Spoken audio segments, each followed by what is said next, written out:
I'm Samantha Whybrow. I've been practicing yoga for 15 years and teaching for about 9.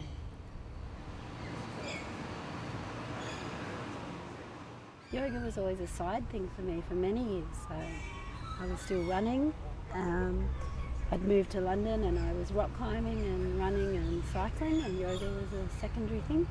And it wasn't until a few years later that I moved to Sri Lanka to work after the tsunami. And within a few days of being in Sri Lanka, I met Patty McGrath. She just happened to be in Sri Lanka at the same time I was giving a workshop a few minutes from where I lived. And as soon as I went to that workshop, that's where my real yoga started. Yoga has changed me and yoga hasn't changed me. I'm really the same person that I always was, but what I have picked up through my yoga practice is to not get so disturbed by the normal things that happen to us in our daily life.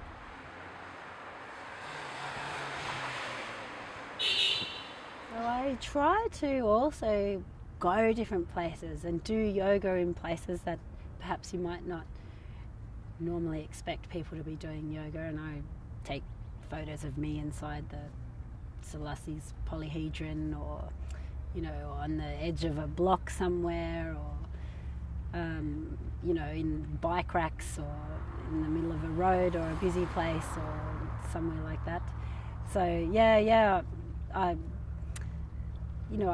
I'll go to the playground with my niece and we'll just practice yoga there. We'll go on the swing and try and do some sort of balancing thing.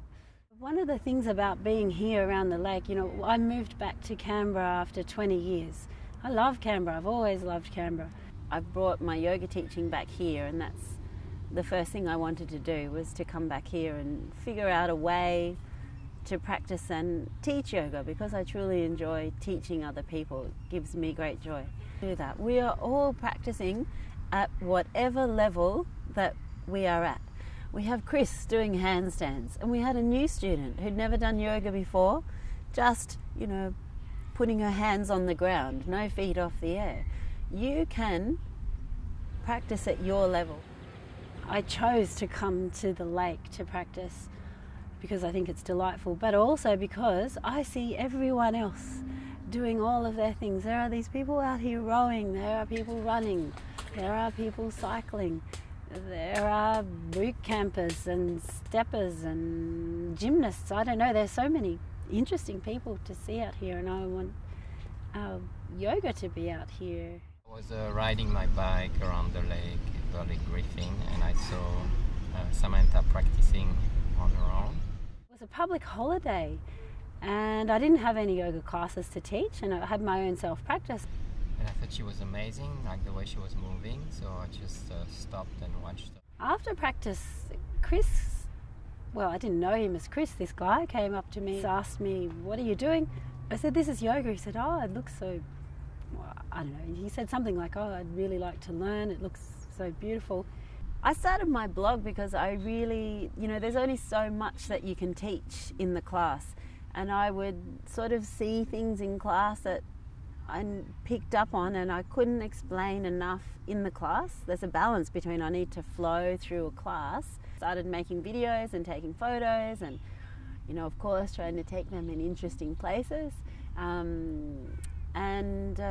So that's what I do. I try and take clips and sequences so that people can go away from class, and if there's something else that they want to be able to practice on their own, they can maybe look at the blog and go, yeah, okay, I can practice that little bit on my own.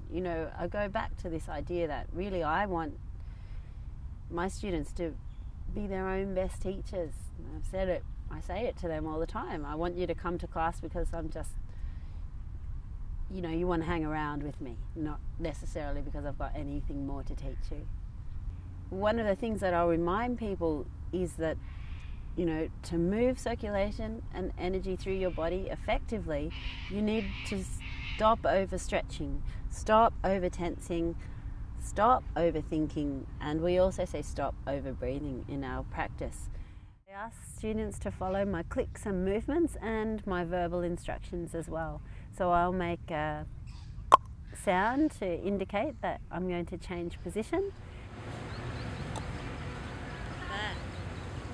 Okay, so again, I don't use a mat when I practice yoga. I don't think that they're necessary at all. I just love practicing without a mat because it's so beautiful to feel the earth just beneath your feet. You'll find after you do this type of practice that it's much easier to sit and be content. At the end of the class, that's what I always say, be content with what you have done, where you are right now. You know, we'll find, we've had meditations at the end of our class where we're sitting. It doesn't mean that you're not thinking of anything. What it means is that you are not disturbed or distracted by those thoughts that come and go, or by the sounds around you.